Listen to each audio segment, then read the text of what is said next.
দেখলাম যে আমরা একটা তার পরিবারে আসছিল জি জি এই এনভায়রনমেন্টটা কেমন লাগলো আপনার? আরেকটা জিনিস হচ্ছে যে একটাই করেন, আগে একটাই শেষ করি। আপনার নিজেরও 100 টেস্ট খেলার যে আগ্রহটা হ্যাঁ, এখান থেকে তৈরি হলো এটা কিনা? এটা আমার ক্ষেত্রে প্রথম যে প্রশ্নটা ছিল যে এই পরিবেশ তো এরাই কোনো সময় দেখি নাই, সত্যি কথা। ইভেন রিটায়ারমেন্ট কোনো সময় দেখি নাই। যে একটা সময় মনে হচ্ছে এটা রিটায়ারমেন্টের দিকে যাচ্ছে, পরে দেখলাম যে এটা 100 টেস্টের মধ্যে হচ্ছে না। মানে মানে মানে এরকম না, মানে মনে হচ্ছিল যে রিটায়ারমেন্ট, যখন কারো রিটায়ারমেন্ট করে তখন এইভাবে অন্যান্য দেশে, আমাদের দেশে অন্যান্য দেশে এরকম দেখি আর কি।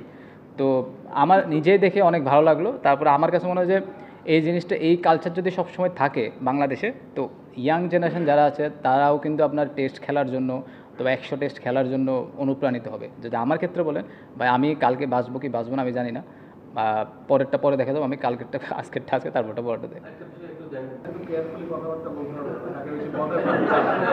না না না না, আপনারা যেভাবে চিন্তা করছেন ওইরকম না। নর্মাল যেরকম ছিল ওইরকমই আছে। এখন হয়তো ফাইজলামি আরও বেশি করতে পারবো, কারণ ডে বাই ডে আরও বেশি ফাইজলামি করা যাচ্ছে।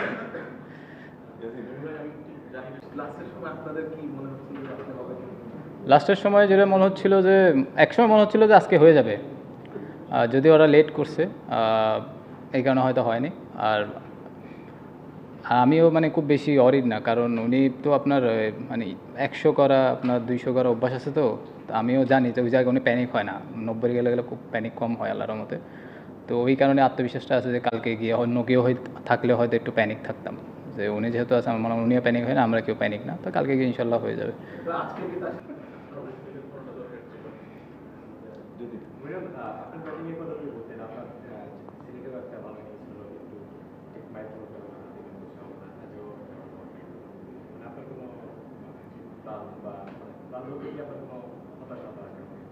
হতাশা ক্রিকেটে সবসময় থাকেই ভাই। আপনার সবসময় তো হতাশা থাকে। আপনি যে জিনিসটা চাবেন সেটা যেন না হয়, একটু তো হতাশা থাকে। কারণ দেখেন, আমি মানে মাইল ফলকের চেয়ে সবচেয়ে যে ইম্পর্টেন্ট জিনিসটা যে আজকে যে জিনিসটা ছিল, আমি এজ এ ব্যাটসম্যান হিসেবে আমার আরেক মানে এই পুরো এক সেশনটা খেলতে পারলে আমার আজকের দিনের আমার যে টার্গেটটা ছিল সেটা ফুলফিল হতো।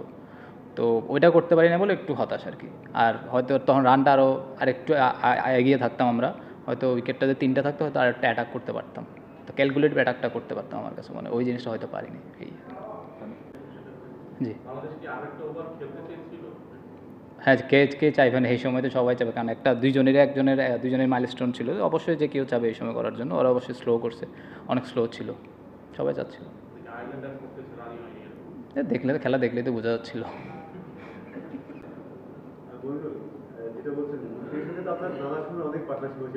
জি আলহামদুলিল্লাহ।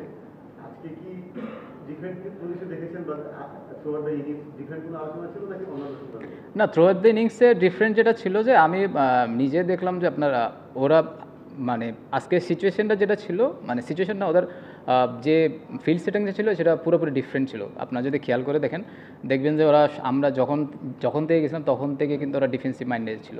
তো যখন ডিফেন্সিভ মাইন্ডেড ছিল, আমরা জানি যে ওরা এক অ্যালাউ করছে, তো আমরা ওইভাবে খেলার চেষ্টা করি। আমরা জানি যে এই টিমের সাথে যদি আমরা ওরা আমাদের পেশেন্ট নিয়ে খেলার চেষ্টা করছে, তো আমরা ওই পেশেন্ট নিয়ে খেলার চেষ্টা করছি। মুশফিক ভাই একই কথা বলতেছে, আমিও কথা বলছিলাম, ওইভাবে ওইটা নিয়ে আলাপ করে আমরা ওইভাবে খেলতেছিলাম। যখন ব্রেকে আসছিলাম, যখন ভিতরে ছিলাম, তখন আমরা বলছিলাম যে আমরা 10 জনে লম্বা সময় ব্যাটিং করি। যদি আমরা এখানে 100 করতে চাই কেউ ভালো একটু রান করতে, তাহলে লম্বা সময় ব্যাটিং করে রান করতে হবে। কারণ আরেকটা ছিল যে মাঠটা একটু স্লো ছিল, আপনাদের খেয়ালই করছেন। তো এই কারণে মনে হয় আমার কাছে মনে হয় যে একটু সবাই মানে ওই প্ল্যানেই ব্যাটিং করেছিলাম আমরা।